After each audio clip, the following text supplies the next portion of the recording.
ایک بڑے اللہ والے آدمی تھے حضرت بہلول صاحب، حضرت ہارون رشید کے معاصر ہیں، یہ بڑے صاحب دل لوگوں میں تھے. کیسا اللہ نے جو ہے ان کو نوازا تھا. بالکل دیوانے تھے ہارون رشید. کبھی ان سے ملنے جاتا تھا، کبھی وہ ہارون رشید کے آ جاتے تھے. ہارون رشید ان سے بڑی دل لگی بھی کیا کرتے تھے، اور وہ جو ہے ان کا احترام بھی بہت کرتے تھے، دل میں بھی قدر کرتے تھے، وہ چونکہ دیکھتے تھے وہ کرتے تھے.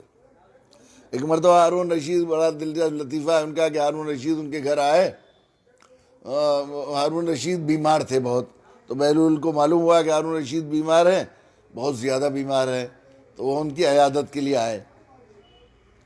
اب وہ گئے، کیا بات ہے خلیفہ؟ کہا کہ میں بہت بیمار ہوں. کیا ارادہ ہے؟ کیا ہے؟ کہ بس سفر پہ تیاری ہے اب آخرت کے.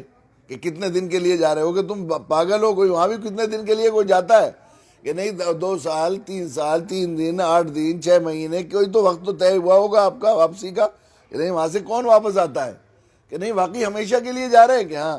کہ وہاں کتنے سپاہی، کتنے پیادے، کتنے باورچی اور وہ گھوڑے اونٹ وغیرہ سب بھیج دیے، وہاں رہیں گے اتنے دن، دربار لگا دیا. کہ بہلول تم نہیں. ہوا یہ کہ وہ اصل میں ایک دفعہ اس سے پہلے وہ آئے، معاف کیجیے گا ذہن سے نکل گیا میرے.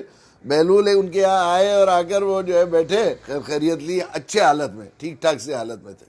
وہاں پہنچے تو چلتے چلتے انہوں نے، ہارون رشید نے انہیں ایک چھڑی دی. ان کی چھڑی تھی، ذرا بڑی قیمتی تھی، کسی ذرا اچھی لکڑی کی، تو انہیں ہدیہ دینا چاہ رہے تھے. انہوں نے کہا کہ یا بہلول، یا تو تم انہیں رکھ، کہ میں کیا کروں اس چھڑی کا؟ کہ یا تو تم رکھ لینا اگر تمہارے کام آئے، اگر تمہارے کام نہ آئے تو اپنے سے زیادہ کسی بیوقوف کو دے دینا جو تم سے زیادہ احمق ہو، پاگل ہو ایسا. کہا اچھا ٹھیک ہے. تو انہوں نے اپنے عبائے کی جیب میں رکھ لی وہ. پھر کچھ دن کے بعد یہ واقعہ پیش آیا کہ ہارون رشید بہت بیمار تھا، تو وہ اس کی عیادت کے لیے پہنچے. تو انہوں نے پوچھا بادشاہ کیا بات ہے، خیریت ہے؟ کہ اب تو بس رخت سفر ہے اور جا رہا ہوں. کہاں جا رہے ہو؟ کہ ملک عدم کو جا رہا ہوں آخرت میں. کہ کتنے دن کے لیے جا رہے ہو؟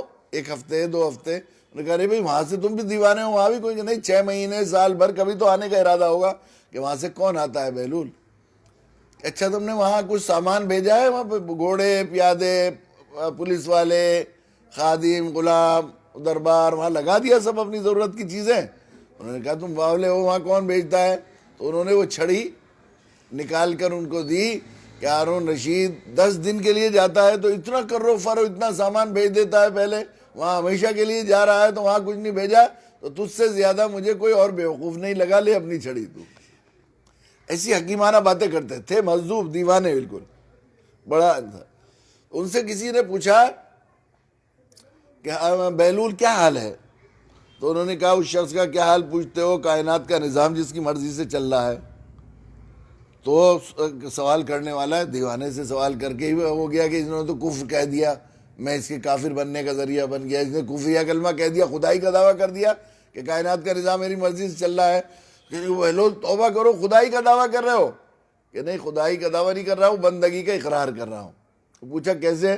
کہ میں نے اپنی چاہت کو اپنے رب کی چاہت میں فنا کر دیا، تو میری کوئی چاہت ہی نہیں ہے، جو میرے رب کی چاہت وہی میری چاہت ہے. سورج نکل رہا ہے میرے اللہ کی مرضی سے تو میری مرضی سے نکل رہا ہے، چاند نکل رہا ہے میرے اللہ کی مرضی سے تو میری مرضی سے نکل رہا ہے. گرمی ہوئی میرے اللہ نے نکالی تو میری مرضی اسی میں، سردی ہوئی میرے اللہ نے نکالی، بیمار مجھے کیا میرے اللہ نے کیا تو میں اسی میں خوش ہوں. تو میری کوئی خوشی نہیں، میں اللہ کی خوشی میں خوشی ہوں. تو کائنات کا نظام چونکہ میرے اللہ کی مرضی سے چل رہا ہے تو میری مرضی سے چل رہا ہے. جب اس درجہ ماننے کا وہ کیا کمال کیا تو اللہ نے کتنا، اللہ کے یہاں بھاؤ بڑھ گیا، کتنا بھاؤ بڑھ گیا. ایک دن ریت کے اس میں کھیل رہے، ریت بنا دیوانے تھے، ایک ریت باغ میں تھا، ایک ریت کے گھروں سے بنا کھیل رہے تھے. اب ہارون رشید اور زبیدہ کا جلوس جا رہا تھا تو آواز لگانے لگے 50,000 روپے میں جنت کا محل، 50,000 روپے میں جنت کا محل، 50,000 روپے میں جنت کا محل.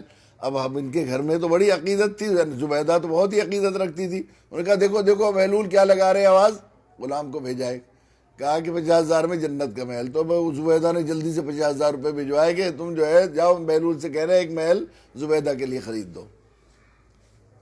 کہا ٹھیک ہے. بہلول نے وہ سارے پیسے صدقہ کر دیے غریبوں میں کہ جاؤ ایک جنت کا ایک محل تمہارا ہو گیا، ہم نے بیچ دیا.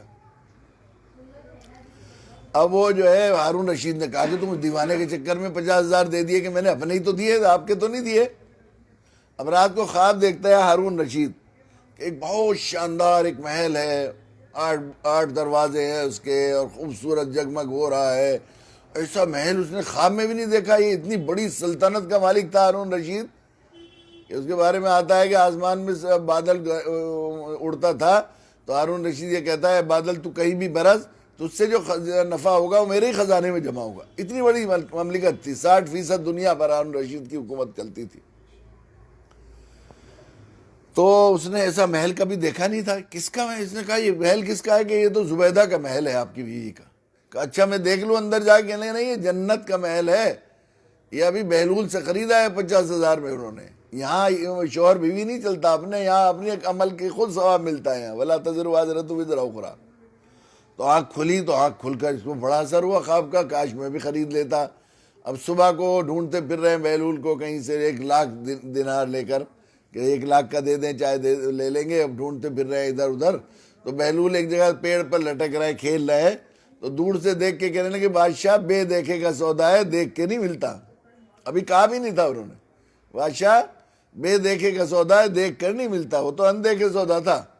تو اللہ یہ اس اپنی مرضی کو فنا کرنے کی وجہ سے اللہ کے یہاں اتنا بھاؤ بڑھ گیا کہ جنت کے محل بیچنے کا اختیار دے دیا اللہ تعالیٰ نے. ایسا ہوتا ہے جب آدمی یہ ہوتا ہے. تو اس کی بندگی میں اس کی وقت قدر و منزلت بندگی میں کمال پیدا کرنے میں ہے. اور بندگی کہتے ہیں ماننے میں کمال پیدا کرنے میں.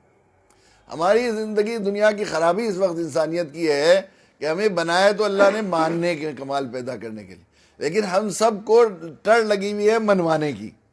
ہر ایک آدمی اس میں ہے کہ میری مانی جائے. کبھی آج تک کسی کو آپ نے کہیں کوئی جھگڑا ہوتے ہوئے نہیں دیکھا ہوگا. سارا جھگڑا فساد اس بات پر ہے کہ میری کیوں نہیں مانتا، میں نہیں مانتی یا میں نہیں مانتا. اس بات پر کبھی کوئی جھگڑا نہیں ہوتا کہ مجھ سے منواتے نہیں. یہ نہیں کہیں بھی جھگڑا، ساری لڑائی اس پر ہے.